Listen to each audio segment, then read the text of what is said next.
Magandang araw sa ating lahat. So, ngayon pag-usapan natin tungkol na naman to kay Vice President Sara Duterte kasi may binabato na naman sila tungkol sa DepEd. No? Ngayon ako, naguguluhan ako kahit ano-ano na lang binabato. No? Kasi alam na natin kung bakit. Kaya ito masasabi ko sa mga kababayan natin, dapat dapat panoorin nyo yung mga videos, tapos intindihin nyo kung ano talaga, tapos dapat busisihin kung anong ibig sabihin ng mga ginagawa nila, ano yung trabaho nila, para hindi tayo magkakamali, hindi tayo magkabudol, hindi na tayo mabubudol ulit. So ngayon, bago tayo mag-umpisa, gusto kong sanang magpasalamat uli sa mga sumusuporta sa channel natin, Rampage Motovlog.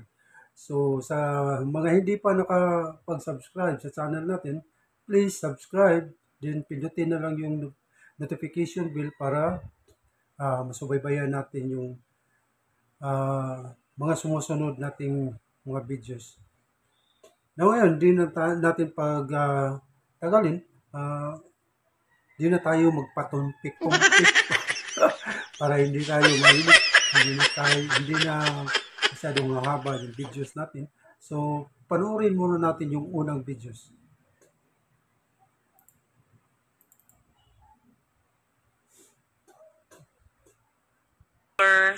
She earlier manifested that she believes that those envelopes are means to influence her decision as hope.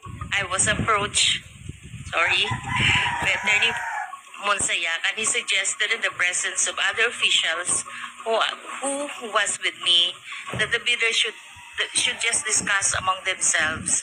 Mag-usap-usap na lang para hindi masayang yung pera ng 2023. I firmly asserted that the procurement must be implemented and conducted in strict adherence with the rules. Dahil tumanggi kayo na pag-usapan ng 2022 Continuing Fund, posible na ito ang dahilan kung bakit kayo pinag-resign. Ito kasi tungkol to sa kay Gloria. Ito ASIC to ASIC ng DepEd. Gloria Mercado. Ito para lang sa akin, ang paniniwala ko, hindi ito lumangtad. Pinalangtad. Hindi na. Nabubulol ko na. Pinalangtad. No? Pinalabas. Hindi ito lumabas sa iri para magsalita laban kay VP Sara Duterte. Para sa akin, ito lumabas dahil pinalabas para magsalita laban kay VP Sara. No? Kaya lang, ito tungkol to sa gumawa ng storya, gusto nang sisiraan. Para sa akin, opinion ko lang, suggestion ko lang, no? Komentaryo, kumbaga. Wala, malayo kasi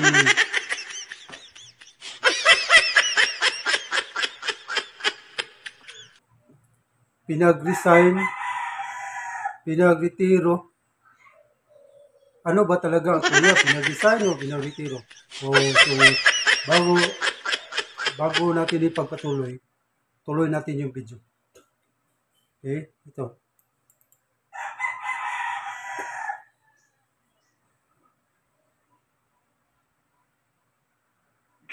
I don't want to do this, but since siya na yung nagsabi,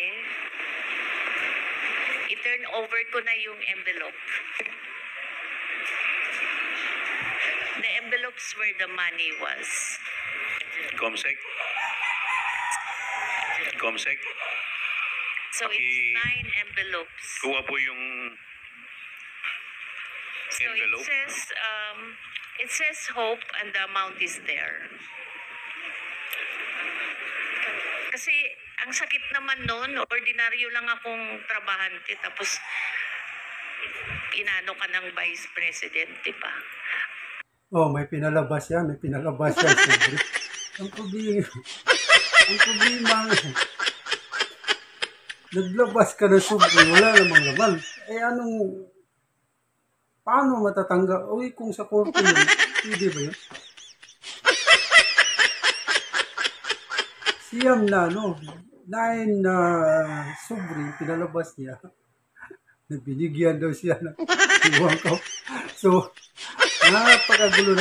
Ito, masasabi ko lang, ito kasi mga ginagawa nila. Ito, palagi ko itong pinag-isipan. Talagang tinitingnan ko yung pinagagawa nila. Dapat kasi tayo, mga kababayan,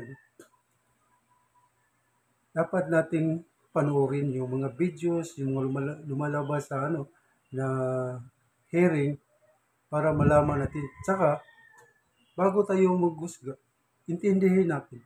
Intindihin natin kung ano nangyari, ano ba talaga ang dapat, ano talaga ang mga function ng bawat ahensya para hindi tayo kahit ano-ano lang masasabi natin na walang katotohanan. Kasi ako, ilang beses na matagal na ako nanonood ng mga hearing sa Senado, sa Kongreso. Kaya lang, tinitingnan ko. Itong ginagawa kasi nila, para sa akin lang, Sebastian ko lang. Kasi hindi tayo magmukhang simple titingnan natin kung ano yung mga pinagsasabi nila. Tingnan natin yung ano ibig sabihin ng mga pinagsasabi nila. Ngayon, para sa sarili ko lang, yung mga, ito kasi sila, mambabatas, sabihin, lawmaker, mambabatas, hindi batas. Yung mga sinasabi, marami na nagsasabi, mambabatas, hindi batas, pero sa tingin ko parang inaabuso na nila. Ang ginagawa nila, nag-iimbestiga. Tingnan mo, yung ginagawa nila. Ilang hearing na, ilan ng pagkakataon nangyari na parang supalpal sila, wala silang magawa. Ngayon, talagang hindi ito lumabas. Ito, hindi ito lumantad, pinalangtad. Iba yung lumantad saka pinalangtad. Iba yung lumabas sa pinalabas. Ito yan eh. Kasi ang sa tingin ko kasi ito mga trabaho nila, mambabatas, gumagawa ng batas. Kaya nga, nag-iimbita sila ng mga resource person para malaman lang kung anong yung kulang, anong problema, para makagawa sila ng magandang batas. Masolusyon na nila. Tingnan mo, nakabulo ko eh. Ang ginagawa kasi nila, sa totoo lang, ako, matagal na ako.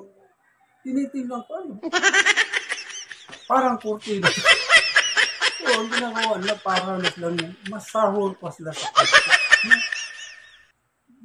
Masahol pa sa korte kasi, alam mo kasi, sa korte kasi, kung ano yung inireklamo mo, ano yung subject ba, ano yung kaso nyo, doon lang kayo. Hindi pwedeng, halimbawa, kaso nyo pagnanakaw o kaso mo murder. Example lang to para sa akin. Kaso mo murder, tapos tuloy-tuloy yung tanong, biglang abot tayo sa boyfriend mo ba yun girlfriend mo ba yun? Hindi pwede yan. Kaya nga marami na nagsasabi.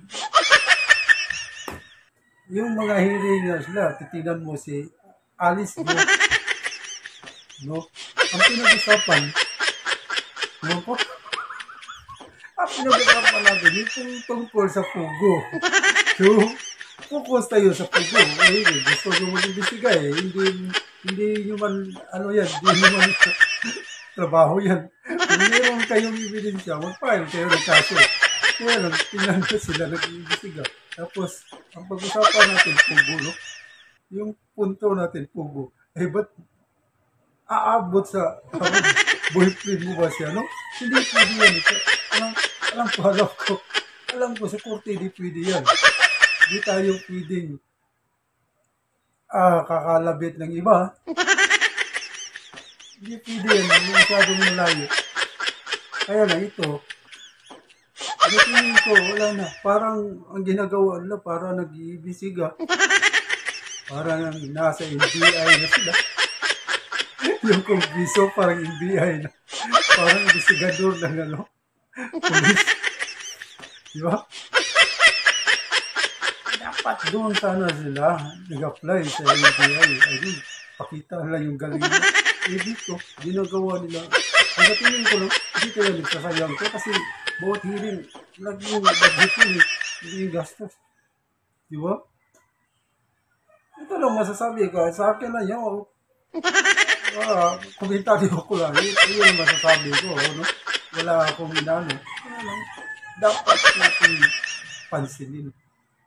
Kasi ang ginagawa, alam natin, itong ginagawa na po,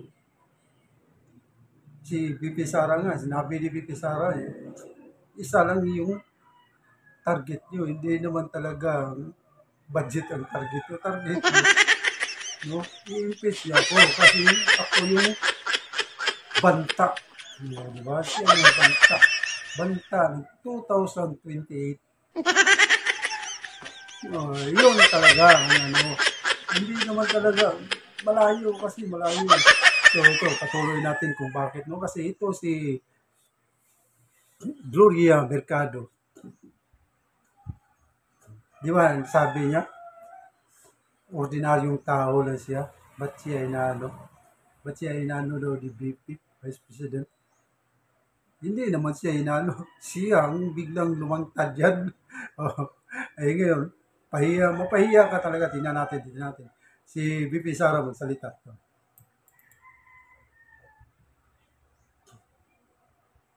Ibigay ko yung papel. Gloria Mercado is a disgruntled former employee of the Department of Education. She was let go because of loss of trust and confidence sa Office of the Secretary. Una niyang ginawa, well, hindi ko alam kung anong nauna, pero nakastrike po siya sa akin. Ang una niyang ginawa, nag-solicit siya ng 16 million pesos sa isang kumpanya on paper using my name without any authorization from the Department of Education. Bibigay ni JC sa inyo mamaya yung papel. Kalagay doon.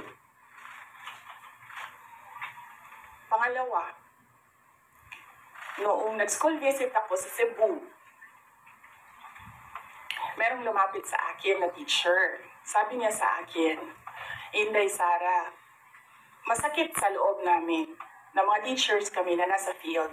Tapos merong humahawak ng teacher items na wala dito sa aming probinsya o wala dito sa aming region. So, pinakwento ko siya. Iyon naman yung purpose ng aking mga school visits, diba, sa iba't ibang lugar naman sabi ko, one-on-one tayo, kwento mo lahat sa akin.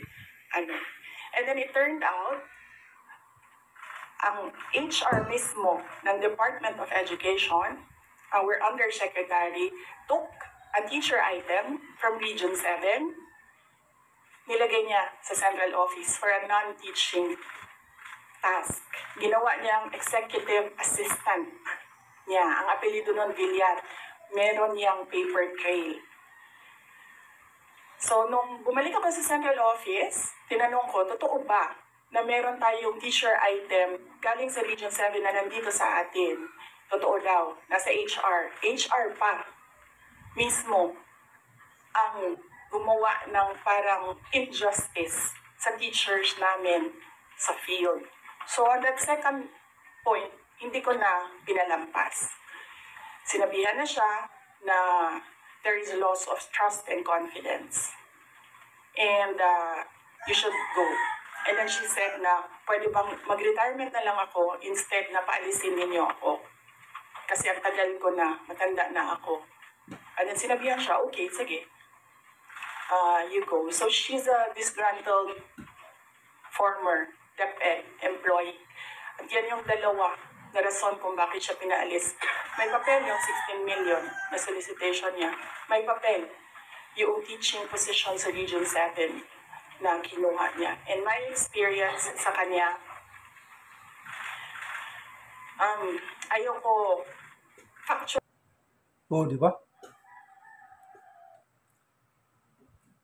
Ito lang masasabi ko. Ginawa ni VP Sara, napakabait. O, di ba? Napakabait kasi alam mo kung bakit. Kaya ka nga tinanggal dahil may ginawa ka. Parang klaro, tingnan mo. Akala nyo kasi makakulos, wala lang. Kumpleto sa dokumento. Abogado, hindi nga bulakbol na abogado yan. Kaya nga sinabi ko, kung ito lumalaban sa korte, malamang maraming tataob dito. May ginawa ka nga una, ginamit mo yung pangalan mo na walang authorization o ginamit mo yung pangalan ni VP Sara na walang authorization. Nag-solicit ka sa private sector. Pangalawa, ay yung teacher na kawawa. Kaya nga tingnan mo sabi ni VP Sara, hindi na niya pinalagpas. Kasi alam mo kasi, ano kasi yun parang inaabuso mo na posisyon mo. O ngayon, sa kabaitan ni VP Sara, instead, sisibakin ka. Talagang dapat na sibakin kasi may ginawa kang kasalanan. Pero tingnan mo, nakiusap ka na sana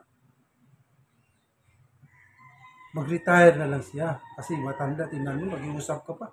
O, pinagbigyan ka. Ibig sabihin, tanggap mo yung lahat ng benepisyo. Kasi pag tinanggal ka, talagang pinag-resign ka, o kakasuhan ka, tanggal yung mga benepisyo mo. Yun ang ibig sabihin nun. Kaya nga ikaw mismo, nakiusap ka. Dapat magpasalamat ka kasi kahit may ginawa kang hindi maganda, para sa akin lang, komentaryo ko lang, sana nagpasalamat ka na lang kasi kahit pa paano pinag-retire ka, kumplito, benepisyo mo. Ngayon, ang ginawa mo,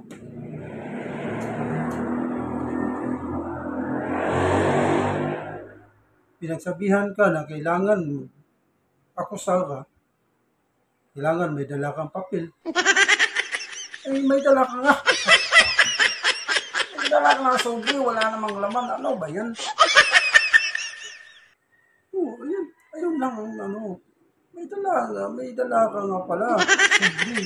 Hindi maasi. Yan na sobre. Wala naman. Ano yung sobre na yan? Kahit anong sasabihin mo. Kaya nga, para sa akin, kung kung kasi hindi dyan, kasi hindi kurti yan.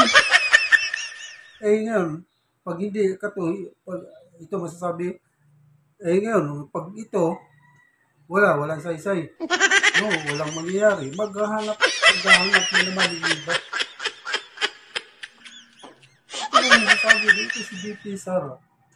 Lahat ng mga galaw niya, lahat ng mga nangyayari, kasi ginagamit niya yung talagang pinag-aralan niya. Lahat ng aksyon niya, may ebidensya. Kaya nga sabi niya, kung mag-akusa kayo, dapat may papel. Kagaya niya, pinagbintangan siya, sasagot siya, may pinakpakita siya. Kaya nga, may karapatan siyang mag-angas. Ayan lang, may karapatan siyang mag-angas. Yun lang masasabi ko kailan kaya matatapos to? Alam niyo kung bakit? Yung taong bayan na apektado. Halata kahit kami wala kami sa politika. Ako mismo, hindi ako political vlogger. Ay, naging political vlogger tayo kasi maraming din nangyayari. Hindi ko rin, hindi rin, dismayado rin ako. Oh, ito lang ako masasabi. Alam natin na may iba yung puntarya nila. Alam natin, hindi natin magpapalain. Yung ibang tao yan, yung mga babayan natin, manood kasi kayo, tapos di yung pangit. Pag nanood kayo, pangit. Hindi. Kailangan makialam na kayo sa mga nangyayari kasi bansa natin to, kinabukasan ng mga anak natin, mga apo natin sa mga susunod na mga henerasyon. Kaya nga ako, ito, kasi hindi para sa atin to, lilipas tayo. No? Eh kung ganito lang palagi, ano na mangyayari sa sunod na henerasyon, ilang henerasyon? Kawawa yung ano. Ito lang masasabi ko tingnan nyo. Tingnan nyo yung leader na dyan. Alam nyo, ito lang masasabi ko. Yan sila, nandyan. Punto-punto storya. Distrito lang yan sila. Distrito lang yan sila. Eh, sinasabi nila, respetuhin mo kami. Excuse me.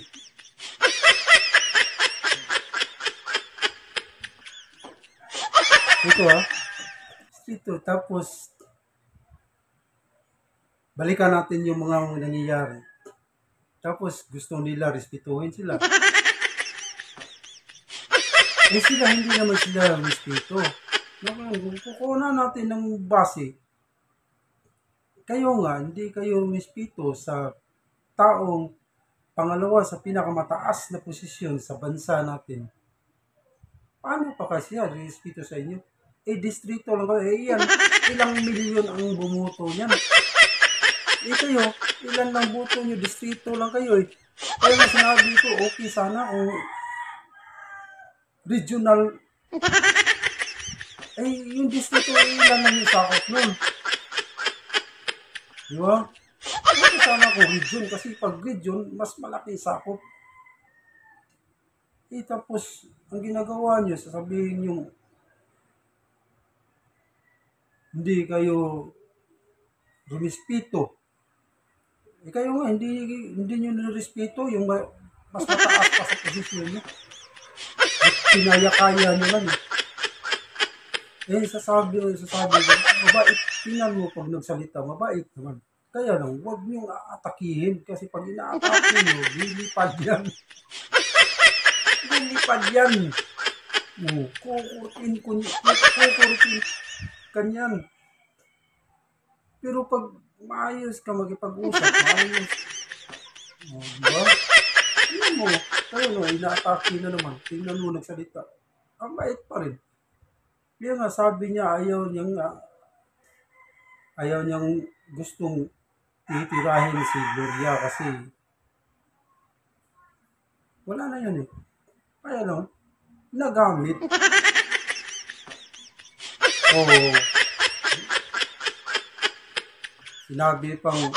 Dahil sinabi mo na rin, ikaw na rin yung nagsasabi na tungkol sa papel. Ay, binunok talaga yung subli, wala namang laman. Ayun yung subli lang, kung hindi ako nagkakamali, hindi ko kinakat ko kasi yung video eh. Bawat subli daw doon, hindi ko sure bawat subli yun, 50,000. 50,000? Oh? Lagay natin pag 1,000, kapag yun, kahit 1,000. Eh, sobre, anong gagawin ko sa sobre? Ngayon, yung sabi daw nila, dinodonate ata, yun, wala na akong pakialam doon kasi hindi tayo investigador, kaya lang, parang ba, sa akin lang. Kasi pinutol ko yung video kasi sa umpisa pa lang, alam ko na iba na to. Kung ganun, dapat dati, sinusurrender mo na ito, di ba? Ito, binibigyan ako. Ito, binibigyan ako. Siyam na piraso eh. Oh, ba't mo pinaabot pa hanggang ngayon? Tapos wala nang laman. Ibig sabihin, kung ako investigador, iwan ko lang. Ganun lang yun. Kaya kayo, dapat masaya kayo kasi yung amo nyo mabait. Yun yan. Kaya ngayon, yung pinag-usapan natin tungkol to sa distrito.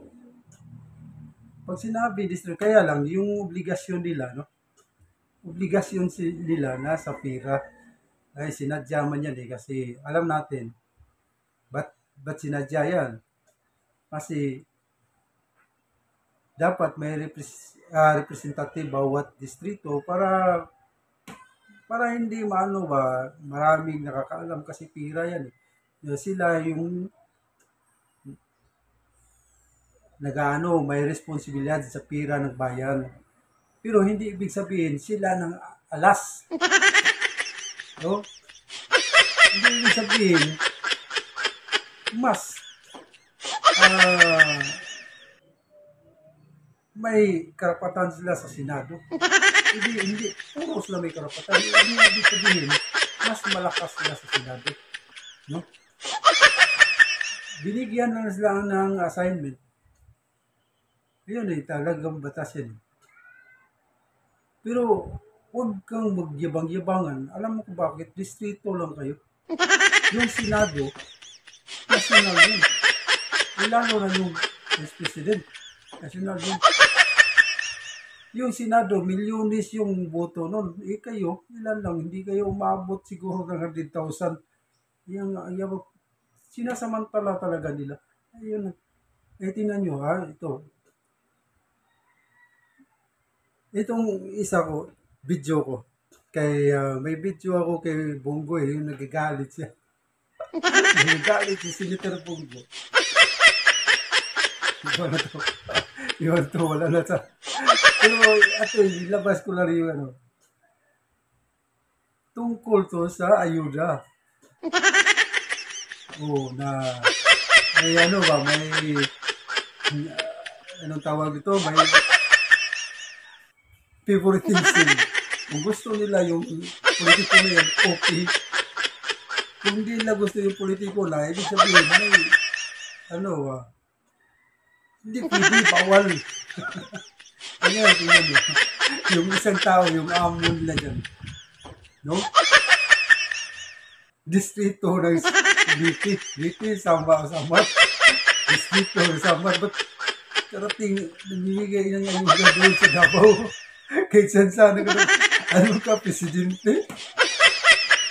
Kaya lang, iisipin nyo, ang lakas sa pangit ko yung presidente di ba? Iisipin nyo. Congressman nyo, naging speaker nga lang naging speaker siya, pinsan niya yung Pangulo, ayun. Tingnan mo. Bibigyan kita ng 5,000 cash! May kasama pa yung 5 kilong bigas! Yun. Kasi mag-release yun na. Ngayon, yung ginagawa niya, halata. Kasi iisipin nyo, distrito lang to, ba't nakarating mo? Saan galing yung saan galing yung tinitira nyo yung mga mababait na tao. Yung tinitira nyo, yung talagang nagsiservisyo sa taong bayan. May nakikita na sa ginagawa nila, may nagawa na silang patunay, may nagawa sila na magandang pamamalakad ah, sa serbisyo nila. Tingnan nyo. Ay, wala ang gulo na, parang wala lang, parang sa kanila wala. Pero, alam mo, bakit no? Ganito yun. Haba na tayo. Lalo na tuloy tayo yung mahaba yung istorya natin. Ito lang masasabi ko. Talagang wala na sa... Para sa akin lang yun. Huwag kayong magagalit. Nagko-komentaryo lang tayo. Ang ginagawa kasi ng Kongreso. Senado man. Iba na. Nag-iimbestiga, parang NBI. Kaya lang.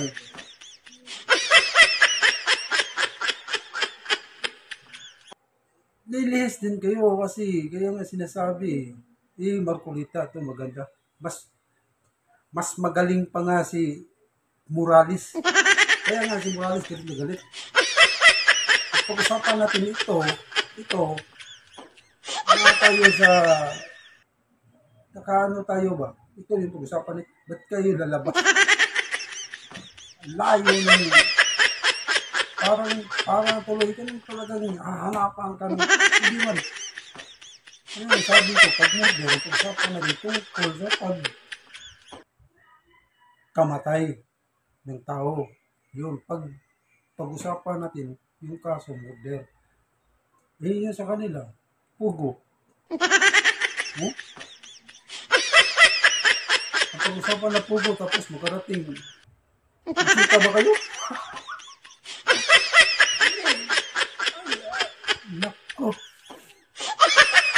Yan ang masasabi ko. Hindi, wala na kasi ang puntaryakan nila, sisiraan nila yung tao kasi hadlang sinabi nga ni Sarah nung yung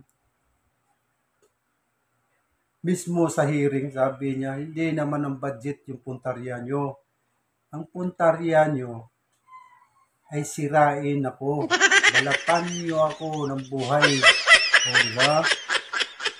Sabi niya kasi pinagandaan nyo yung presidential election 2028. Ngayon, sabi niya, sa 2025, hindi naman ako tatakbo. Kaya nga, gusto lang sirain si Vicky Sara. Hindi yan gusto lang sirain sa taong bayan. Kaya kasi pag nag-hearing sila, di ba, nag-hearing sila, naka-video, naka-live. Nag-hearing sila, tapos sisirain nila. Ay, yung mga tanga naman,